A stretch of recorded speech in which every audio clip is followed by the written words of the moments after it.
بسم الله الرحمن الرحيم. كابتن ياسر عمر مدير فني النادي الوكيل الفريق الاول. اتكلمنا النهارده بدل الاستعدادات اللي وصل بيها الفريق لاول مباراه هتكون مع بنها يوم السبت القادم ان شاء الله. استعدادات الفريق يا كابتن. بسم الله الرحمن الرحيم. انا برحب بك يا استاذ احمد في ناديك بهتيم، وبرحب بكل جمهور بهتيم المحترم، ورجاء من جمهور بهتيم نسيان اي خلافات شخصيه والتكاتف حول النادي من جمهور، من جمعيه عموميه، من مجلس اداره، من محبين. ان ننسى اي خلافات شخصيه، ننسى اي زعل. النادي اهم من اي حد، والنادي عنده مأمورية مهمة ومأمورية صعبة.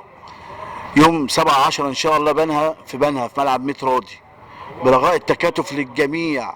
الجميع يتكاتف لمصلحة النادي. نادي بهتيم ملك لأهله، ملك لأولاده، ملك لجمعية عموميته، ملك لكل محبينه. إن شاء الله بدأنا نستعد من 15/7 فترة الإعداد. حاولنا نجمع قدر من اللعيبة الكويسة المحترمة. قدرنا الحمد لله نتسابق على 18 لعيب من القايمه القديمه، القايمه الاولى اللي هم بتوع السنه اللي فاتت، مع التدعيمات المهمه اللي تليق باسم نادي بهتيم. وقدرنا الحمد لله نجيب 12 لعيب جديد من بره، لعيبه كويسه، لعيبه على قد المسؤوليه. ان شاء الله يبقوا اضافه لبهتيم والنادي بهتيم ان شاء الله. في لعيبه مميزه وصلت ومضت معاك. والله يا استاذ احمد في لعيبه كويسه جدا جت نادي بهتيم. لعيبه كويسه كانت نجوم في انديتها ولعيبه كبيره، وان شاء الله يبقوا اضافه لبهتيم واضافه للفرقه ان شاء الله. وان شاء الله بمشيئه ربنا نعمل نتيجه ايجابيه ببنها ان شاء الله يوم 7/10 يوم السبت الجاي ان شاء الله. ونفرح بهتيم وجمهور بهتيم وجمعيته العموميه وابنائه ومخلصينه. وان شاء الله كله يتكاتف. ياسر عمر ما بيشتغلش لوحده. ياسر عمر ابن بهتيم وابنكم، ومحتاجكم اي خلافات شخصيه، اي زعل نركنه على جنب لمصلحه المكان. محدش باقي في حد، محدش باقي في مكان.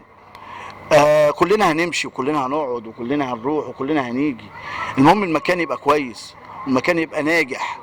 النجاح بيجي بالتكاتف، النجاح بيجي بحب البعض، نحب بعض ونقرب من بعض ونتكاتف لمصلحة المكان. مختلف معايا يا سيدي، تعالى قول لي مختلف ليه، زعلان مني تعالى قول لي زعلان ليه. ما يمكن اكون أنا مظلوم، عندي من الاحداث كتير اللي انا اقول بقى مظلوم ولا زعلان مني، ولا عندي كتير، بس انا ما بتكلمش، ما بحبش اتكلم. انا بحب اشتغل عشان مصلحة المكان، وربنا وحده اللي يعلم. انا ما ظلمتش حد خالص، وربنا يوفق الجميع يا رب.